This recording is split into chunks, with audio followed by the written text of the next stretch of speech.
నమస్తే, నా పేరు సూర్యారావు. ఈనాటి ప్రైమ్ లైన్ చర్చా కార్యక్రమంలో ఎడవల్లి దళిత గ్రానైట్ భూములు ప్రైవేటు పరమ అనే సబ్జెక్టు మీద చర్చించబోదాం.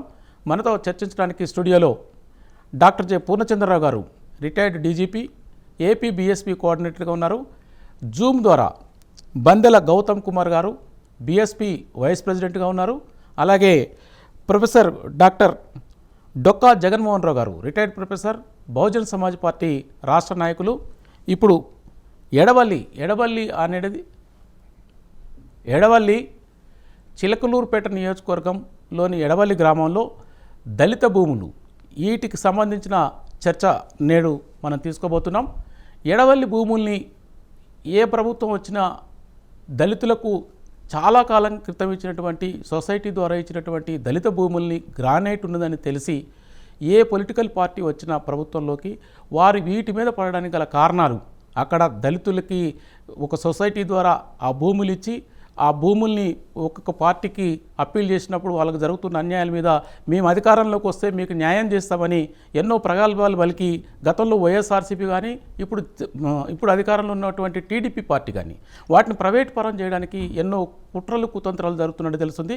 దీని మీద మనం మాట్లాడడానికి డాక్టర్ జె పూర్ణచంద్ర గారిని అడుగుదాం. సార్ చెప్పండి సార్, ఇప్పుడు ఎడవల్లి భూములకు సంబంధించిన గ్రానైట్ దళిత భూములకు సంబంధించిన విషయం కరెంట్ టాపిక్గా ఉంది. దీని మీద మీరు ఏమంటారు సార్? ఇప్పుడు మనకి మీరు చెప్పినట్టుగా చిలకలూరుపేట నియోజకవర్గం అంటే అది పల్నాడు జిల్లా అండి. అవును సార్. పల్నాడు జిల్లాలో ఈ కోటప్పకొండ దగ్గర ఉంటుంది ఎడవల్లి గ్రామం. ఇందులో కత్తి చంద్రయ్య గారు అని కలెక్టర్ గారు ఒక ఆయన 50 సంవత్సరాల క్రితం దళితులకు ఒక సొసైటీ ఫామ్ చేసి అప్పుడు కొంచెం ఆదర్శవంతమైనటువంటి విధానాలతో మనం దళితుల్ని అభివృద్ధి చేయాలని చెప్పి వివిధ జిల్లాల్లో ఇలాంటి సొసైటీస్ ఫామ్ చేసేవాడు గవర్నమెంట్ పాలసీ ప్రకారం. సో ఈ 416 ఎకరాలని దాదాపుగా 120 కుటుంబాలకు అప్పచెప్పారు. అంటే 50 సంవత్సరాల క్రితం. ఇప్పుడు 120 కుటుంబాలు, దాదాపుగా 600-700 కుటుంబాలు అయినాయి. సో వీళ్ళు మంచి పంట భూమి, అది 40 బస్తాలు ఎకరానికి పండుతూ ఉంది, బ్రహ్మాండమైన నల్లరేగడి భూమి. సో వాళ్ళు దాని మీద జీవనాధారంగా ఉండి కొన్ని గ్రామాలు, కొన్ని కుటుంబాలు అభివృద్ధి చెందాయి. ఈ లోపల ఏమైందంటే అక్కడ గ్రానైట్ బాగుంది, మంచి క్వాలిటీ బ్లాక్ స్టోన్ ఉందని చెప్పి తెలియడంతో అక్కడ ఉన్నటువంటి రవీంద్ర బాబు అనేటువంటి సర్పంచ్, కమ్మ సామాజిక వర్గం చెందిన ఆయన కనుబడింది. ఇప్పుడు జనరల్గా ఈ దళిత భూములు అంటే చూడటానికి భయపడతారు, కానీ వీళ్ళు ఏం చేశారంటే మరి అక్కడున్న నిక్షేపాలు తక్కువ వాల్యూ ఏం కాదు. ఆ 400 ఎకరాల్లో దాదాపుగా 7,600 కోట్ల విలువైనటువంటి గ్రానైట్ నిక్షేపాలు ఉన్నాయని చెప్పి అంచనా వేశారు. అందువల్ల ఒక 40-50 ఎకరాలు ఆయన హస్తగతం చేసుకున్నాడు తెలుగుదేశం ప్రభుత్వం హయాంలోనే, ఈ 2019 ముందు. సో దాని మీద గ్రామస్తులు బాగా ఉద్యమం చేశారు. ఉద్యమం చేసినాక జగన్ పాదయాత్ర అప్పుడు నేను ఖచ్చితంగా మీ భూములు మీకు ఇప్పిస్తా అన్నాడు. మరి అది జగన్ ప్రభుత్వం వచ్చినాక విడదల రజనీ, రవీంద్రనాథ్ బాబు ఇద్దరు రెండు పార్టీలు, ఒక అతనేమో టీడీపీ, వీడేమో వైసీపీ. సో వీళ్ళిద్దరు ఏకమయ్యి ఈ సొసైటీ సభ్యులను మభ్యపెట్టి మరి ఆ సొసైటీ కాగితాలన్నీ సజ్జల రామకృష్ణారెడ్డి దగ్గరికి పట్టుకుపోయి అప్పచెప్పి మొత్తం మీద సొసైటీని రద్దు చేయించి వీళ్ళకి ఏదో 2-3 లక్షల రూపాయలు ఒక్కొక్క వ్యక్తికి ఏదో పరిహారం వచ్చే విధంగా ఏర్పాటు చేశారు వాళ్ళు. ఆ రకంగా ఈ భూముల్ని మా స్టేట్ తీసుకుని ఏం చేస్తుంది స్టేటు, వీళ్ళు అసలు ఇరెగ్యులర్ జీవో ఇచ్చారు, జీవో 270 ఇరెగ్యులర్ జీవో. ఆ జీవో రద్దు చేయాలి. యాక్చువల్గా ఈ ప్రభుత్వం ఆ జీవో రద్దు చేయాలి, ఈ భూముల్ని దళితులకు ఇవ్వాలి, దళితుల ఆధ్వర్యంలోనే మైనింగ్ చేపట్టాలి. మరి గవర్నమెంట్ పాలసీ కూడా ఏంటంటే చంద్రబాబు నాయుడు గారి పాలసీ 2030 కల్లా ప్రతి కుటుంబంలో ఒక పారిశ్రామికవేత్త ఉండాలి అన్నప్పుడు ఈ దళిత కుటుంబాలు ఇప్పుడు 600 ఉన్నాయి, 600 మంది పారిశ్రామికవేత్తల్ని తయారు చేయొచ్చు. అదొక గొప్ప ఆదర్శంగా ఉంటుంది. ఎట్ ది సేమ్ టైం ఈ జాయింట్ గవర్నమెంట్ పార్ట్నర్షిప్లో ఇప్పుడు ఇండస్ట్రీ సెక్రటరీస్ కానీ ఆ మైనింగ్ కార్పొరేషన్ ఎండీలకు కానీ పెద్ద ఏం పని ఉండదు. ఊరికనే ఆ ఫైల్స్ తీసుకుపోవటం, ఇండస్ట్రీ అనగానే ఏదో ఫైల్ పాలసీ రిలీజ్ చేయటం, ఎవరికైనా ఫండ్స్ రిలీజ్ చేయటం తప్పిస్తే క్రియాశీలకంగా సంపద సృష్టిలో పెద్దగా వాళ్ళ భాగమే ఉండదు డైరెక్ట్గా. అలాగే ఆ మైన్స్ కార్పొరేషన్ ఎండీ కూడా ఏ గవర్నమెంట్ ఉంటే ఆ గవర్నమెంట్కి తానా అంటే తందానా అని చెప్పి ఈ మధ్య మైన్స్ కార్పొరేషన్ అతని మీద కూడా కేసులు అయినాయి. సో అరెస్ట్ కూడా అయినట్టున్నాడు. సో వీళ్ళందరూ ఏం చేస్తారంటే ఈ ఏ ప్రభుత్వం అధికారంలో ఉంటే ఏ కులం యొక్క ప్రాబల్యం ఎక్కువ ఉంటే ఆ కులం వాళ్ళకి ఆ ఆ ల్యాండ్స్ అప్పచెప్పడం వీళ్ళ పని అనమాట. అంత తప్పితే వీళ్ళు ఏం చేయరు. అసలు ఈ అధికారులు అందరూ ఈ రోజున పెద్దగా పని లేదు అధికారులకి. అన్ని సోషల్ వెల్ఫేర్ ప్రోగ్రామ్స్ అన్ని బటన్ నొక్కేసి ఇచ్చేస్తున్నప్పుడు అధికారులకి ఏం పని లేదు.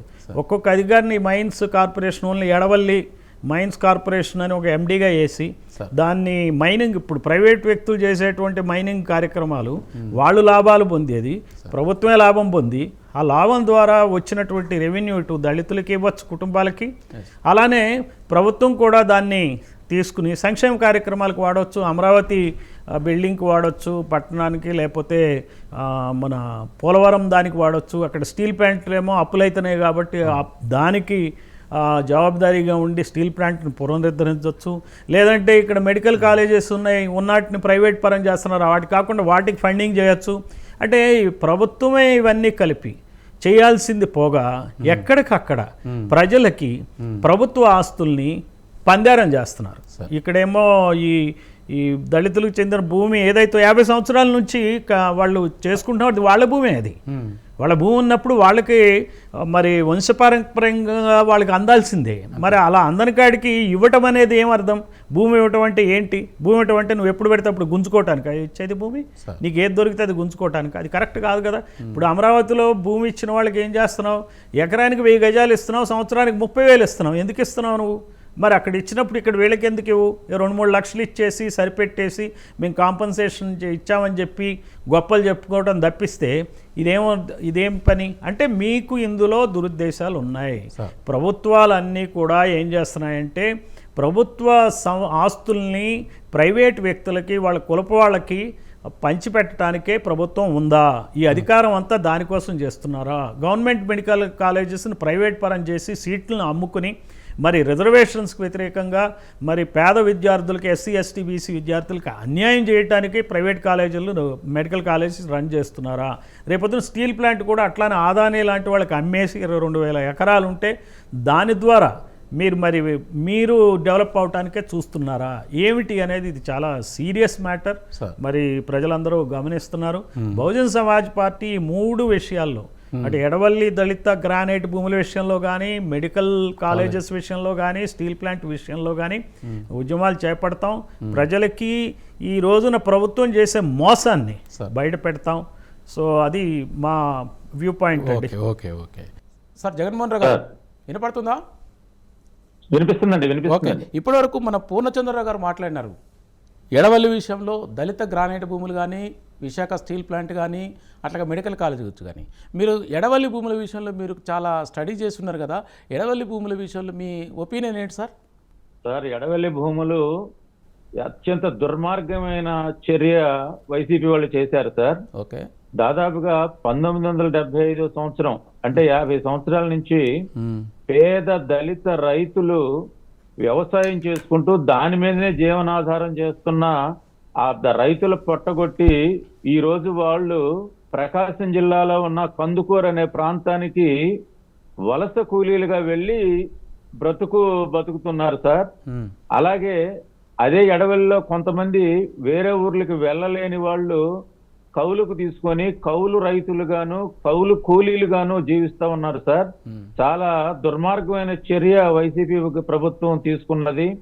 అంతకుముందు తెలుగుదేశం గవర్నమెంట్ లో ఉన్న కొంతమంది ఈ భూముల మీద కన్ను వేస్తే, జగన్మోహన్ రెడ్డి ప్రతిపక్షంలో ఉన్నప్పుడు ఎన్నికల సమయంలో చిలకలూరుపేటకు వచ్చి ప్రత్యేకంగా చిలకలూరుపేట పబ్లిక్ మీటింగ్ లో మేము అధికారంలోకి వస్తే, అంటే వైసీపీ పార్టీ అధికారంలోకి వస్తే మీ ఎడవల్లి భూముల్ని రక్షిస్తాము, ఇండివిజువల్ పట్టాలన్నీ కూడా మీకు ఇస్తామని ఆశ చూపించి ఓట్లు వేయించుకొని గెలిచాడు. దీనిలో ప్రధాన పాత్ర అప్పటి ఎమ్మెల్యే మాజీ మంత్రి విడదల రజనీ గారండి. తర్వాత అధికారంలోకి వచ్చిన తర్వాత ఎవరైతే తెలుగుదేశం పార్టీకి చెందిన ఎర్రమాస రవీంద్రబాబు అనే వ్యక్తి విడదల రజనీ గారితో కలిసి వీళ్ళిద్దరూ కుమ్మక్కయ్యి దళితుల్ని నిట్ట నిలువున మోసం చేశారండి. దానికి మంచి ఉదాహరణ, మీకు పట్టాలు ఇప్పిస్తామని చెప్పి దళితుల రైతుల దగ్గర ఉన్న సొసైటీ డాక్యుమెంట్స్, ఒరిజినల్ డాక్యుమెంట్స్ అన్ని కూడా విడదల రజనీ గారు ఈ రైతుల్ని తీసుకుని వెళ్ళి సజ్జల రామకృష్ణారెడ్డి గారితో మాట్లాడించి మీకు న్యాయం చేస్తామని చెప్పి అక్కడి నుంచి వచ్చిన తర్వాత 2021 అక్టోబర్ 1వ తేదీన ఒక జీవో ఇష్యూ చేశారు. ఈ భూములన్నీ గ్రానైట్ భూములు కాబట్టి ఇవన్నీ ఎన్ఎండిసికి స్వాధీనం చేస్తున్నామని. యాక్చువల్ గా అది 464 ఎకరాల స్థలం అండి అది. కానీ ఆ జీవోలో జీవో MS 220 ఆ జీవోలో ఇచ్చింది కేవలం 222 ఎకరాలు మాత్రమే ఎన్ఎండిసి వాళ్ళు స్వాధీనం చేసుకున్నట్లుగా జీవోలో పేర్కొన్నారు. మరి మిగతా 200 ఎకరాలు ఏమైనాయో ఇప్పటికీ తెలియదు. ఒక్కొక్క రైతుకి కేవలం కంటి తుడుపు చర్యగా 2 లక్షలు 3 లక్షలు నష్టపరిహారం ఇచ్చామని చెప్పి ఎవరైనా మేము తీసుకోము మా భూములు మాకు ఇవ్వండి అని అంటే ఈ డబ్బులు కూడా తీసుకోకపోతే ఇక మీకు డబ్బులు రావు, గవర్నమెంట్ తీసేసుకుంది, ఇక మీకు ఎవరు ఇచ్చేవాళ్ళు కూడా ఉండరని మధ్యవర్తుల ద్వారా భయపెట్టి మరి అందరికి డబ్బులు ఇచ్చేశారు సార్. ఆ డబ్బులు ఎక్కడి నుంచి వచ్చినాయి అంటే ఇప్పటికి కూడా బ్యాంకు వాళ్ళు చెప్పట్లేదు. బ్యాంకు వాళ్ళని RTI ద్వారా అడిగాం, ఆ డబ్బులు మీకు మీ అకౌంట్ లో ఎక్కడ పడ్డాయి, రైతులకు ఇచ్చిన డబ్బులు అంటే ఎన్ఎండిసి వాళ్ళు ఇచ్చారంటే చెప్పట్లేదు, గవర్నమెంట్ ఇచ్చిందంటే చెప్పట్లేదు. చాలా దుర్మార్గమైన చర్య సార్. ఈ రోజు అక్కడ దళితుల పరిస్థితిని మేము ప్రత్యక్షంగా కొన్నిసార్లు వెళ్లి చూసాము. ఎంత దీన స్థితిలో ఉన్నారంటే దిక్కు తోచకుండా వాళ్ళకి ఏమి చేయాలో కూడా తెలియట్లేదు. మమ్మల్ని ఆదుకోవాల్సిన ప్రభుత్వాలే మమ్మల్ని మోసం చేస్తే మేము ఎవరికి చెప్పుకోవాలి అని ఎంతో వేదనతో వాళ్ళు పూట గడవకుండా కూడా ఎంతో పేదరికాన్ని అనిపిస్తా ఉన్నారండి సార్. ఈ దుర్మార్గమైన చర్యని బహుజన సమాజ్ పార్టీ తీవ్రంగా ఖండిస్తూ ఉంది. ఇదే గ్రానైట్ భూముల్ని అదే దళితులకు గనక ఇచ్చినట్లయితే దళితులే గ్రానైట్ చేసుకొని వాళ్ళందరూ కూడా సంపద సృష్టికర్తలు అవుతారు. ఆ సంపదతో గవర్నమెంట్ కూడా ఇన్కమ్ వస్తుంది, వీళ్ళ జీవితాలు బాగుపడతాయి.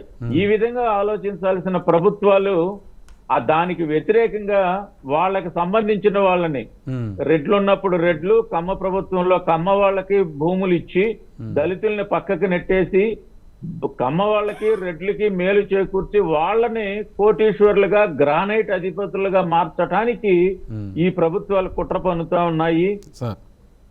నిజంగా చాలా దయనీయమైన పరిస్థితిలో ఎడవల్లి రైతులు ఉన్నారు. వాళ్ళకి సంఘీభావం తెలియజేస్తా ఉన్నాం. మా డిమాండ్ ఒకటేనండి, వైసీపీ ప్రభుత్వం తెచ్చిన జీవో నంబర్ 270ని రద్దు చేసి తిరిగి దళిత రైతుల భూములు వారికే ఇవ్వాలి. అలాగే ఎరమాసు అనే వ్యక్తి ఆయన చాలా దుర్మార్గంగా వీళ్ళ దగ్గరే కొన్ని ఎకరాలు దాదాపుగా 40 నుంచి 50 ఎకరాలు సంబంధం లేకుండానే కొనుక్కొని గ్రానైట్ చేసుకుంటున్నాడు. ఇప్పటికి దాదాపుగా 200 కోట్ల రూపాయలు గ్రానైట్ చేశాడని అక్కడ ఉన్న స్థానికులు చెప్తూ ఉన్నారు. సో ఈ 200 కోట్ల రూపాయలు ఆయన దగ్గర నుంచి రికవరీ చేసి పేద రైతులకు ఇప్పించి వాళ్ళ జీవితాలను బాగు చేయమని కూడా మేము అడుగుతా ఉన్నాం. దీనిలో భాగంగానే 23వ తేదీ శనివారం ఎడవల్లి గ్రామంలో ఆ గ్రామస్తులే రైతు సదస్సు ఒకటి ఏర్పాటు చేశారు. ఎడవల్లి దళిత రైతుల గ్రానైట్ భూముల సదస్సు. దానికి బహుజన సమాజ్ పార్టీని కూడా ఆహ్వానించారు. మేమందరం వెళ్తున్నాము. ఇక్కడి నుంచి ఉద్యమాన్ని ఉధృతం చేసి దళిత రైతుల పక్షాన బహుజన సమాజ్ పార్టీ పోరాడి ఖచ్చితంగా దళిత రైతులకు వాళ్లకు తిరిగి ఆ భూములు ఇచ్చే విధంగా చేయాలని మా ప్రయత్నం చేస్తా ఉన్నాము. మంత్రులు ఉన్నారు, మినిస్టర్ ఫర్ ఇండస్ట్రీస్ ఉన్నారు. మినిస్టర్ ఫర్ ఇండస్ట్రీస్ పేద పక్షాన ఉంటాడా లేదా ధనవంతుల కమ్మవాళ్ల పక్కన ఉంటాడా ఆలోచించుకోవాలి. అలాగే director are commissioner for industries ఉన్నారు. వాళ్ళు ఎవరి పక్షాన్ని నిలుస్తున్నారు? వాళ్ళు ఎందుకు వాళ్ళు ప్రభుత్వాలకి కమ్మ వాళ్ళకి మద్దతుగా నిలుస్తున్నారో మాకు ఇప్పటికీ అర్థం కావట్లేదు. పేదల పక్షాన ఉండవలసిన వాళ్ళు అధికారులు కొంతమంది తొత్తులుగా మారి ఈ భూముల్లో కొంతమందికి పట్టాలు కూడా పట్టాదారు పాస్ పుస్తకాలు కూడా ఇవ్వటం జరిగింది. అది చాలా దుర్మార్గం, అన్యాయం, చట్టానికి వ్యతిరేకం.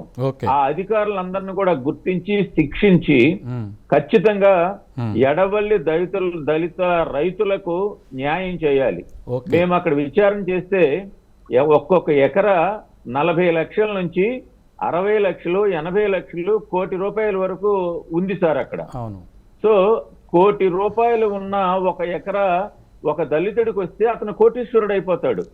అతనే గ్రానైట్ చేసుకోవచ్చు, అతనే ప్రభుత్వానికి ట్యాక్సులు కడతాడు, అతడే తన యొక్క కుటుంబాన్ని తన యొక్క మందిని అభివృద్ధి చేసుకుంటాడు ప్రభుత్వాల మీద ఆధారపడకుండా. ఎస్. ఈ విధంగా గవర్నమెంట్ ఆలోచించాలైతే దానికి వ్యతిరేకంగా గ్రానైట్ పడ్డది కదా అని ఆ భూముల్లోంచి బలవంతంగా తరివేశారు. అదే. విడుదల రజనీ గారు అయితే ప్రతిపక్షంలో ఉన్నప్పుడు మీ భూములు మీకు ఇప్పిస్తామని వ్యవసాయం చేస్తున్న భూముల్లో ఆమె వచ్చి కోత కోసారట. విడుదల రజనీ గారు ప్రతిపక్షంలో ఉన్నప్పుడు కోత కోసారు. మోటార్లు చెడిపోతే ఈమె సొంత డబ్బులతో మోటార్లు వేయించి రిపేర్ చేయించి వ్యవసాయానికి సహకరించారు. అటువంటి విడుదల రజనీ గారు మంత్రి అయిన తర్వాత ఎడవల్లిలో పోలీసులను పెట్టి ఎడవల్లి గ్రామం నుంచి పొలాల్లోకి రైతులను రానివ్వకుండా అష్టదిగ్బంధనం చేసి ఈ భూములతో మీకు సంబంధం లేదు ప్రభుత్వం తీసేసుకుందని దుర్మార్గంగా పాశవికంగా వ్యవహరించి విడుదల రజనీ గారు దళితులు పొట్టగొట్టారు. సో దీన్ని మేము తీవ్రంగా ఖండిస్తున్నాము. ఖచ్చితంగా దళిత రైతుల యొక్క భూములు ఎడవల్లి భూములు తిరిగి వాళ్ళకి ఇవ్వాలని ప్రభుత్వాన్ని డిమాండ్ చేస్తూ ఉన్నాం. Okay, thank you Jaganmohan Rao గారు. గౌతమ్ కుమార్ గారు వినపడుతుందా నా వాయిస్? ఓకే, ఇప్పటి వరకు మన పూర్ణచంద్రరావు గారు మాట్లాడింది ఓవరాల్గా ఎడవల్లి భూములు కానీ, తర్వాత మెడికల్ కాలేజీలు కానీ, తర్వాత స్టీల్ ప్లాంట్ గురించి కానీ, తర్వాత జగన్మోహన్ రావు గారు కూడా చాలా ఆవేదనగా చెప్పినాడు ఎడవల్లి దళిత గ్రానైట్ భూముల విషయంలో. మీరు ఇదంతా విన్నారు కదా. ఈ ఆంధ్రప్రదేశ్లో ఇప్పుడున్న ప్రభుత్వం మెడికల్ కాలేజీల పక్షాన వాళ్ళ స్వరూపం ఏంటి సార్? వాళ్ళ నేపథ్యం ఏంటి? సరే, మామూలుగా ఈ రాయలసీమ జిల్లాలో సామెత చెప్తుంది సార్, ఏరు దాటేదాకా ఏరుమల్లన్న, ఏరు దాటాక బోడిమల్ల అనే సామెత బాగా నడుస్తుంది. ఈ ప్రభుత్వాల తీరు కూడా ఇదే విధంగా ఉంటుంది. మామూలుగా అధికారంలో లేనప్పుడు వాళ్ళు చెప్పే మాటలకి, అధికారంలోకి వచ్చిన తర్వాత వాళ్ళు చేసే ఆ చేష్టలకి అసలు ఎక్కడ కూడా పొంతలు ఉండదు. కేవలం ఎక్కడ కూడా వాళ్ళకు ఉన్నటువంటి అతిపెద్ద ఆయుధం ఏంటంటే వాళ్ళ కులాన్ని ఎక్కడ కూడా కనపడకుండా అమ్ముడు పొందలాగా వెనకాల దాచిపెట్టుకుని కులాన్ని ప్రదర్శిస్తూ ఉంటాయి సార్ ఈ రెండు రాజకీయ పార్టీలు కూడా, వైఎస్ఆర్ కాంగ్రెస్ పార్టీ కావచ్చు, తెలుగుదేశం పార్టీ. ఇప్పుడు చూడండి, మెడికల్ కాలేజ్ ఇందాక మా రాష్ట్ర కోఆర్డినేటర్ మా పూర్ణచంద్రరావు గారు కావచ్చు, జగన్మోహన్ రావు గారు చెప్పినట్టు ఎక్కడ వాళ్ళ మాటల్లో మాత్రం ఎప్పుడు సమానత్వం మాట్లాడుతూ ఉంటారు, కులం గురించి ఎక్కడ కూడా ప్రస్తావన లేదు.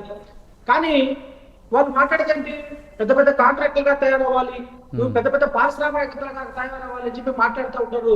కానీ అవకాశం వచ్చిన చోట మాత్రం వాళ్ళకి ఎక్కడ కూడా దళితులకు కానీ, బీసీలకు కానీ, ఎస్టీలకు కానీ ఆ అవకాశాలు కల్పించకుండా వాళ్ళు దోచుకుంటూ ఉంటారు. అదే విధంగా మెడికల్ కాలేజీలో కూడా ఇలాంటి పంతాన్ని కొనసాగిస్తా ఉంది.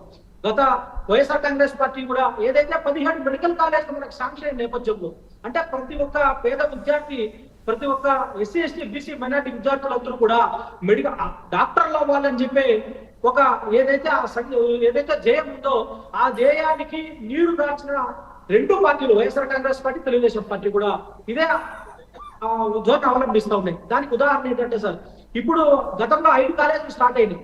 5 కాలేజీలు స్టార్ట్ అయితే 17లో 5 కాలేజీలు స్టార్ట్ అయితే దాంట్లో కూడా ఈ రిజర్వేషన్ ని 100% ఎక్కడ కూడా వాళ్ళు పరిగణలో తీసుకోలేదు. తర్వాత వచ్చిన రాష్ట్ర ప్రభుత్వం ఆ విధంగా ఉంది అంటే, ఇప్పుడు వచ్చినటువంటి తెలుగుదేశం కూట ప్రభుత్వం ఏం చేస్తా ఉందంటే పూర్తిగా నిర్వీర్యం చేస్తా ఉంది. అంటే ఈ గవర్నమెంట్ మెడికల్ కాలేజ్ అనే స్వరూపంగా పూర్తిగా మారిపోయి వాటిని పూర్తిగా ప్రైవేట్ పరం. దాని వెనకాల ఉన్న కుట్ర ఏంటంటే కేవలం వాళ్ళ కులానికి, వాళ్ళ సామాజిక వర్గానికి ఈ మెడికల్ కాలేజ్ లో కోట్ల రూపాయలు. ఇప్పుడు చూడండి, ఈ కాలేజ్ అంతా కూడా ఎవరివండి? ఈ భూములు ఎవరివి? ప్రభుత్వానికి. ప్రభుత్వము పేదల దగ్గర, ప్రజల దగ్గర తీసుకున్నటువంటి భూములు, ఆ ఇన్ఫ్రాస్ట్రక్చర్, ఆ బిల్డింగ్ లో అంతా ఎవరికి? ఈ ప్రభుత్వానికి.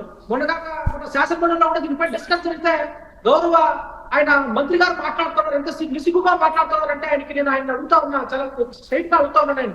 భారతీయ జనతా పార్టీకి సంబంధించిన ఆయన నాయకుడు సత్యకుమార్ గారు మాట్లాడుతూ ఉన్నారు, మేము ఈ బిల్డింగ్ అంతా మేము కంప్లీట్ చేయలేము కాబట్టి మేము ఇవంతా ప్రైవేట్ పరం ఇస్తా ఉందని చెప్పి ఆయన స్పష్టంగా మాట్లాడుతూ ఉన్నాడు. మీకు చాలా స్పష్టంగా తెలిసిన విషయం ఏంటంటే, వెనకల మీరు కోట్ల రూపాయలు దడ్డుకుని మీ ప్రభుత్వం దగ్గర డబ్బులు దోచుకోవడం కోసమే వాళ్ళ సమాజ్ వర్గం తెలుగుదేశం పార్టీకి మీకు గత్యంతరం లేక, గతి లేక ఆ పార్టీతో మీరు అంటగాపుతూ ఆ పార్టీ చెప్పినట్టు మీరు ఆడుతా ఉన్నారు, మీ పార్టీ చెప్పినట్లు వాళ్ళు ఆడతా ఈ తతంగం అంతా నడుస్తాడని ప్రజలు చాలా స్పష్టంగా వాళ్ళు అర్థం చేసుకోగలుగుతారని చెప్పి ఈ సందర్భంగా నేను సత్యకుమార్ గారికి, మినిస్టర్ గారికి చెప్తా ఉన్నా.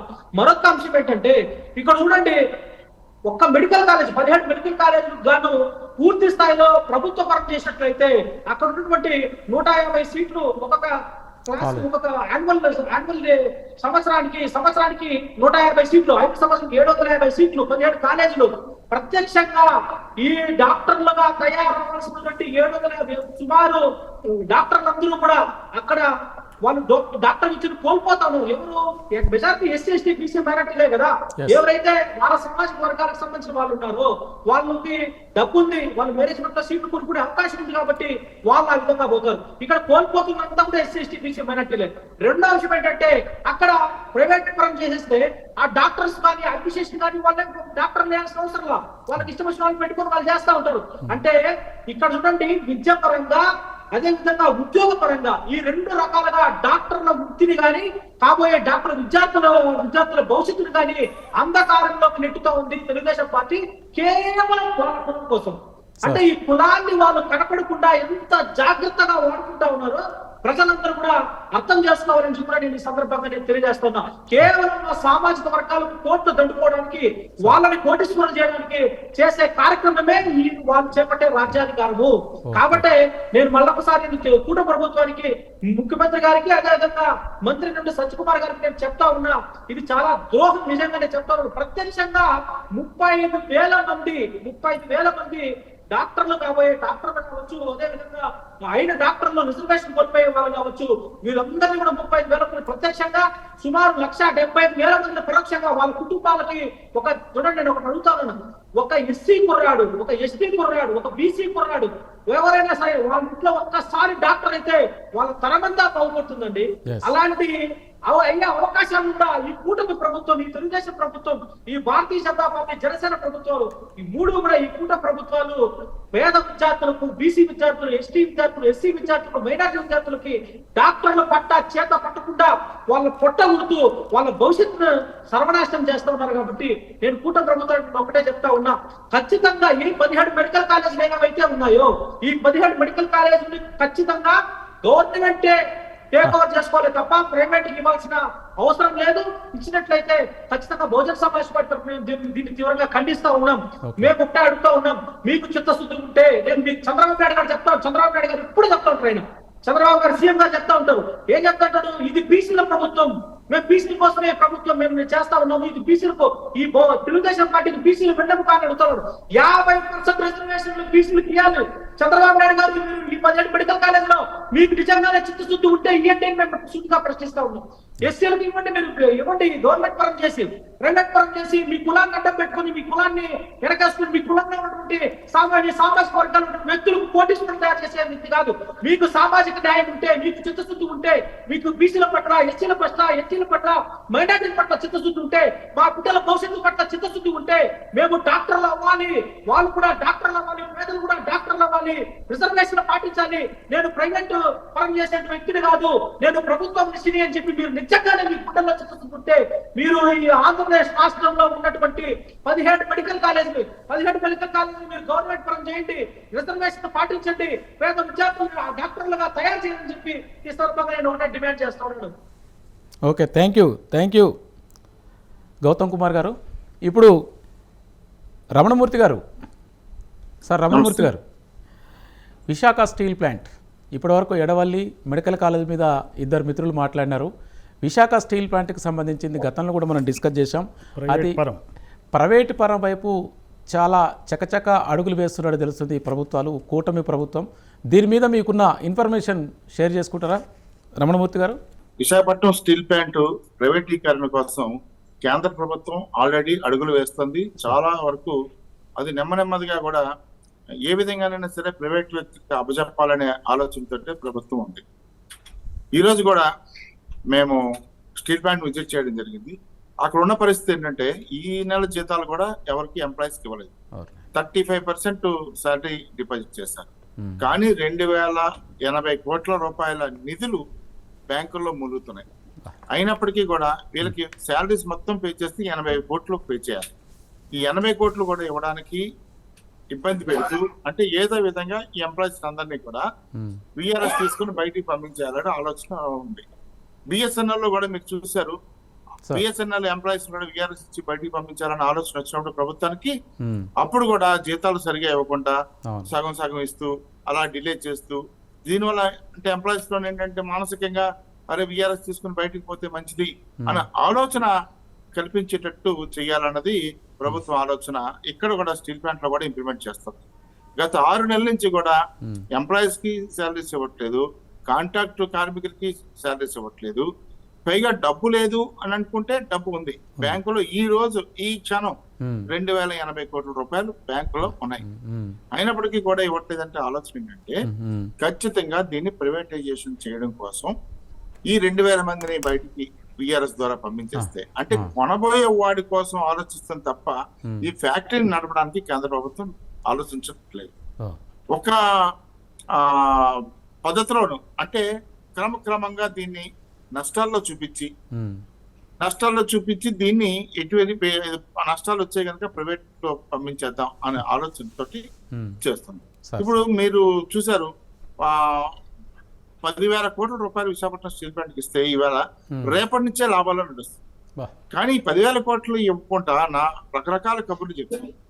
మరో పక్కేమో అన్ని జిందాల్కి వాళ్ళందరికీ కూడా దాదాపు 14 లక్షల కోట్ల రూపాయలు బ్యాంకుల నుంచి మాఫీ చేశారు. 14 లక్షల కోట్ల రూపాయలు అక్కడ మాఫీ చేసినప్పుడు విశాఖపట్నం స్టీల్ ప్లాంట్ కొన్న అప్పు కేవలం 20,000 కోట్లు మాత్రమే. కానీ దాన్ని పెద్ద పోతలా చూపించి ఈ విశాఖపట్నం స్టీల్ ప్లాంట్ నష్టం వచ్చింది. వ్యాపారం అన్నాక నష్టాలు ఉంటాయి, లాభాలు ఉంటాయి.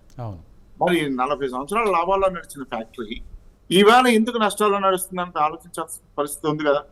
కేంద్ర ప్రభుత్వం తాలూకా పాలసీల వల్లే కదా ఈ నష్టాలకు రావడానికి కారణం. దీన్ని పక్కన పెట్టేసి ఎట్టి పరిస్థితుల్లో దీన్ని ప్రైవేటైజ్ చేశారు. ప్రైవేటైజ్ చేస్తే ఇవాళకి మనకి ఇష్యూ ఉన్నది ఏంటి? 26,000 ఎకరాలు ఇచ్చిన రైతులు ఇవాళ రోడ్డు మీద పడి ఉన్నారు. కనీసం వాళ్ళకు ఉపాధి లేకుండా పోయింది. ఇవాళ వాళ్ళ వారసులు అందరూ కూడా ఈ స్టీల్ ప్లాంట్ ఆఫీసర్స్ తాలూకా ఇళ్లలో పాచుకొని చేసుకొని బతుకుతున్నారు. అంటే మేమేం అడిగాము, కనీసం నెలకి ఉద్యోగం ఇస్తారన్నారు, ఉద్యోగం ఇవ్వలేదు. ఉద్యోగం ఇచ్చేంత వరకు నెలకు 25,000 రూపాయలు పచ్చిమ ఇవ్వండి అని చెప్పి అడుగుతున్నాం. అలాగే ఎవరైతే ఏదైతే మిగులు భూమి ఉందో దామాసా పద్ధతిలో ఆ మిగులు భూమి 10,000 ఎకరాల భూమిని కూడా ఈ ఎవరైతే భూములు ఆ రోజులు ఇచ్చారో వాళ్ళకి దామాసా పద్ధతిలో పంచాలి అన్నది కూడా మేము చెప్పాం. అయితే భూములు ఉన్నాయి కదా అనే ఉద్దేశంతో ఇవాళ ప్రైవేట్ రంగాలు ముందుకు వస్తున్నాయి. ఇవాళ విశాఖపట్నం స్టీల్ ప్లాంట్ లో నాణ్యమైన స్టీల్ ఉత్పత్తి అవుతుంది.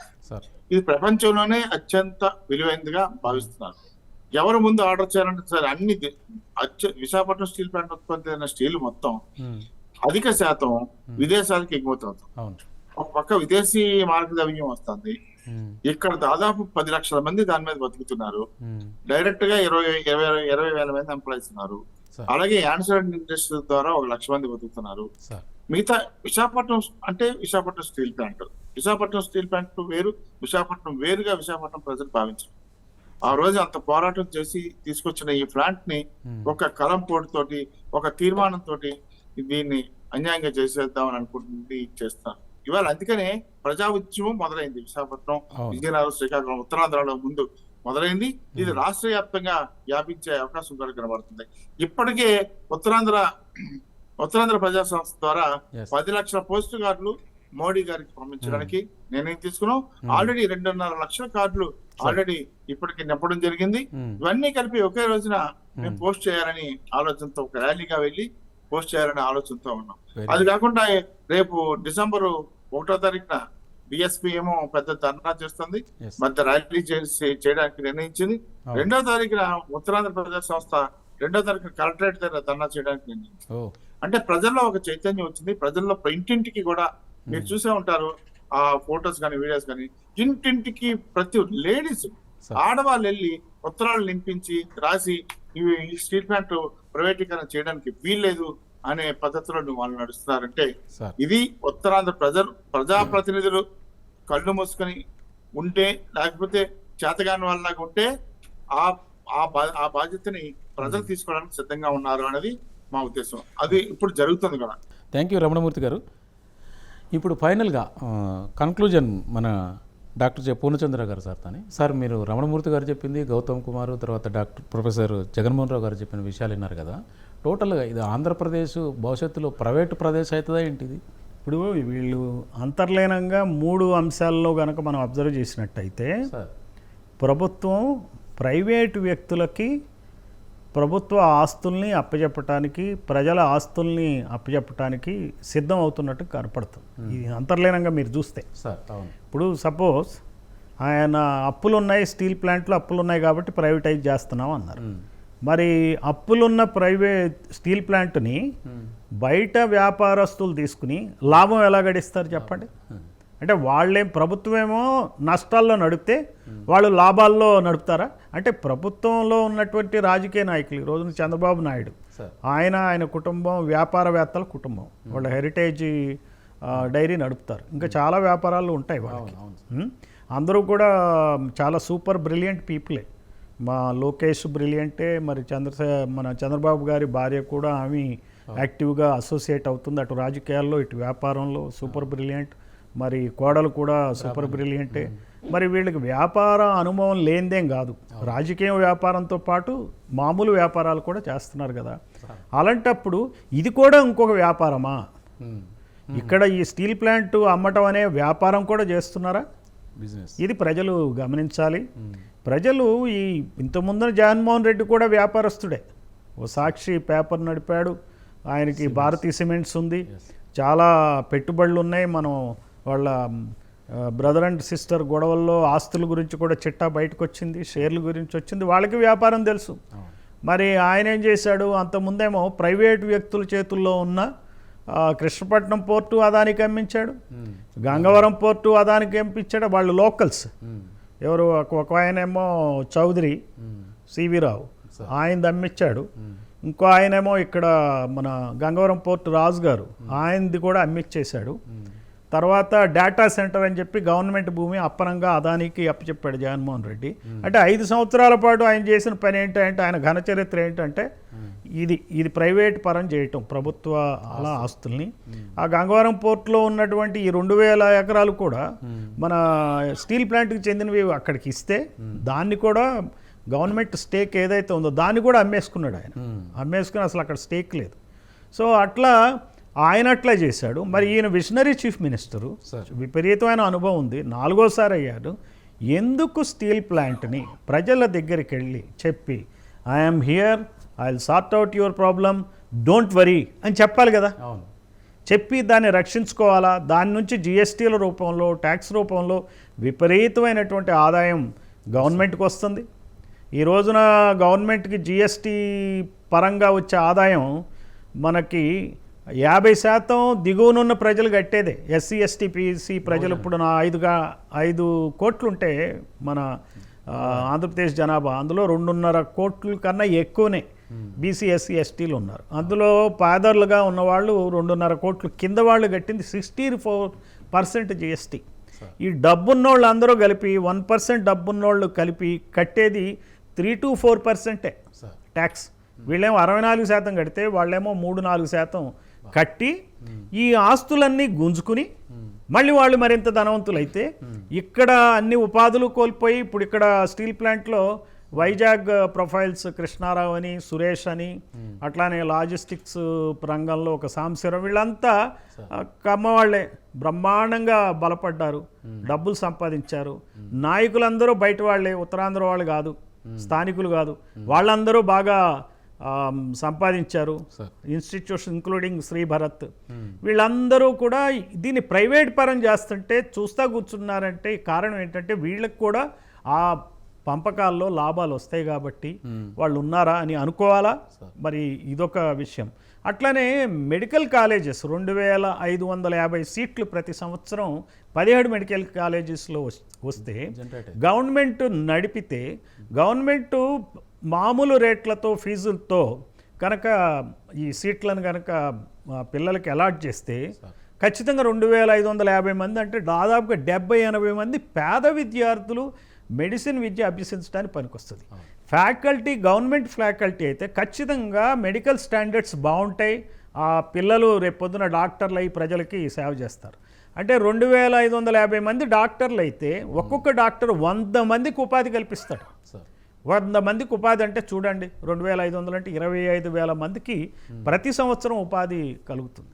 ఇంతటి గొప్ప సిస్టమ్ని గవర్నమెంట్ ఆఫ్ ఇండియా ఎందుకు చేసిందో చేసింది. 17 మెడికల్ కాలేజెస్ ఇస్తే ఇక్కడ తెలంగాణలో జరుగుతున్నాయి. ఈ ప్రైవేటైజ్ చేయాలా? వాళ్ళు బిల్డింగ్స్ అద్దెకి తీసుకున్నారు, ఉన్న గవర్నమెంట్ మెడికల్ కాలేజ్ అటాచ్ చేశారు, మరి చేసేసి వాళ్ళు నడుపుతున్నారు తెలంగాణలో. మరి ఆ తెలివి ఆంధ్ర వాళ్ళకి ఎందుకు లేదు? మరి మెగా కృష్ణారెడ్డికి మొత్తం అన్నీ ఇచ్చేశారు. 17 కాలేజీల యొక్క కన్స్ట్రక్షన్ కాస్ట్ అది 8,500 కోట్లు అవుతుందని చెప్తున్నారు.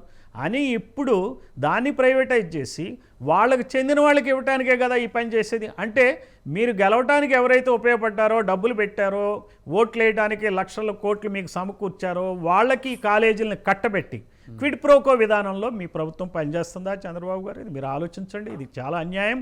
ఇన్నాళ్ళు మీరు దాచలేరు. ఇక తర్వాత దళితుల గ్రానైట్ భూములు, ఈ భూములు ప్రభుత్వ భూములు 50 సంవత్సరాల క్రితం ప్రజలకు ఇచ్చారు. వాళ్ళు దళితులు డెవలప్ అవ్వాలని చూశారు. మరి పాలసీ ప్రకారం మనం ఒక్కొక్క ఇంట్లో ఒక్కొక్క పారిశ్రామికవేత్త ఉండాలంటే దళితుల ఇళ్లలో ఉండకూడదా? ప్రతి దళితుడి ఇంట్లో ఒక కుటుంబంలో ఒక పారిశ్రామికవేత్త ఉండకూడదనే మీ ఉద్దేశం? లేకపోతే బీసీ ఇంట్లో బీసీ కుటుంబాల్లో పారిశ్రామికవేత్తలు ఉండొద్దా? అంటే ఎవరికి ఉండాలా? అక్కడ రవీంద్రనాథ్ బాబు అని ఉన్నాడు, ఆయన కమ్మ, ఆయనే పారిశ్రామికవేత్త కావాలా? లేకపోతే చిలకలూరు పేట ఎమ్మెల్యే ఉన్నాడు, 3వ సారో 4వ సారో అయ్యాడు ఆయన పుల్లారావు, మరి వాళ్ళ ఇళ్లల్లోనే పారిశ్రామికవేత్తలు ఉండాలా? ఏమిటి అసలు మీ ఉద్దేశం ఏమిటి? మీరు ప్రభుత్వాలని మళ్ళీ గెలిపించుకోవటానికి చేసేటువంటి మీరు ఒకటే చెప్తున్నాం, ఈ రోజున బహుజన్ సమాజ్ పార్టీ తరఫున ప్రజలని దూరం చేసి పెట్టుకుంటున్నారు. మీరు ప్రజలకు న్యాయం చేయట్లేదు. డబ్బులు పంచి గెలవచ్చు, మీ ప్రత్యర్థిని నానా విధాలుగా హింసించి, నానా విధాలుగా డిమోరలైజ్ చేసి, కేసులు పెట్టి, ఆ ప్రత్యర్థి కులాన్ని కూడా ఇబ్బందులు పాలు చేసి గెలవాలని అనుకుంటున్నారా? మీరు ఆలోచించాలి. ఇది పద్ధతి కాదు. ప్రజాస్వామ్యం అంటే ఇది కాదు.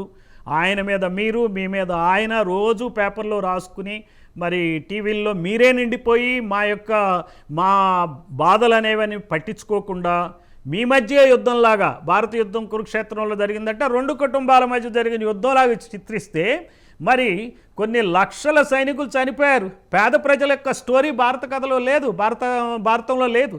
పేద ప్రజలు ఏమయ్యారు? 70-80% ప్రజలు వాళ్ళు బతికేంటి భారతం రాసిందా? మీరు అదే పని చేస్తున్నారు. మీ కుటుంబాల సమస్యలు కాదు ఇవి. రాజకీయాలంటే మీరు సీఎంలు అవ్వటం, మీ ఇంట్లో వాళ్ళు సీఎంలు అవ్వటం, మీరు ఎంపీలు అవ్వటం. ఈరోజు చంద్రబాబు నాయుడు గారి కుటుంబానికి సంబంధించి 4 ఉన్నారు, 4 రాజకీయ ఉద్యోగాలు ఉన్నాయి. బాలకృష్ణ ఎమ్మెల్యే అయ్యాడు, శ్రీభరత్ ఆయన అల్లుడు ఎంపీ, మరి కొడుకేమో ఎమ్మెల్యే, మీరు చీఫ్ మినిస్టర్ 4వ సారి. 4 పదవులు మీకే. మా కుటుంబాల్లో ఎవరికి పదవులు ఉండొద్దా? మా కుటుంబాల వాళ్ళు ఎవరు ఎమ్మెల్యేలు కావద్దా? ఎమ్మెల్సీలు కావద్దా? మీరే కావాలా? మీరే వ్యాపారవేత్తలు కావాలా?